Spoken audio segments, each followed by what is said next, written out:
সিনেমার পর্দা ফুঁড়ে বেরিয়ে আসা এক বাস্তব চিত্রনাট্য। ২২ বছর ধরে ছিলেন নিষিদ্ধ, বন্দী আর নীরব। বিশ্বের সবচেয়ে মর্যাদাপূর্ণ চলচ্চিত্র উৎসব কানে ফিরে এলেন জাফর পানাহি, এক অনমনীয় প্রতিবাদী স্রষ্টা।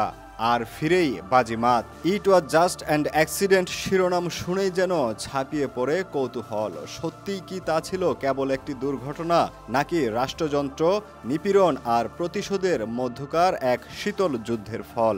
এই রহস্যময় থ্রিলার ঘটনার ছবিটি জিতে নিয়েছে ৭৮তম কান চলচ্চিত্র উৎসবের সর্বোচ্চ পুরস্কার স্বর্ণপাম, আর সেই সঙ্গে খুলে দিয়েছে এক নতুন অধ্যায়, যেখানে এক নিষিদ্ধ কণ্ঠ হয়ে উঠেছে প্রতিরোধের মুখপাত্র। ইরানের কঠোরপন্থী শাসকরা বহু আগেই ঘোষণা দিয়েছিলেন পানাহি আর সিনেমা বানাতে পারবেন না, বিদেশ ভ্রমণ কঠোরভাবে নিষিদ্ধ। কিন্তু তিনি কি থেমেছেন? না, গোপনে বানিয়েছেন চলচ্চিত্র, পাচার করে পাঠিয়েছেন উৎসবে, মুখে কিছু না বলেই বিশ্বকে শুনিয়েছেন সত্যার ভাষা।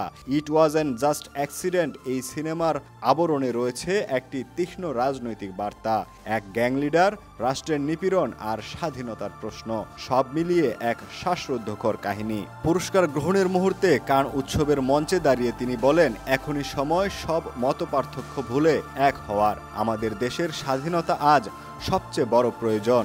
তিনি শুধুই একজন পরিচালক নন, তিনি এক জীবন্ত প্রতীক। সৃষ্টিশীলতার বিরুদ্ধে যতই কড়াকড়ি করা হোক না কেন, মননের স্বাধীনতা ও প্রতিবাদের ভাষা থামানো যায় না, এটাই প্রমাণ করলেন তিনি।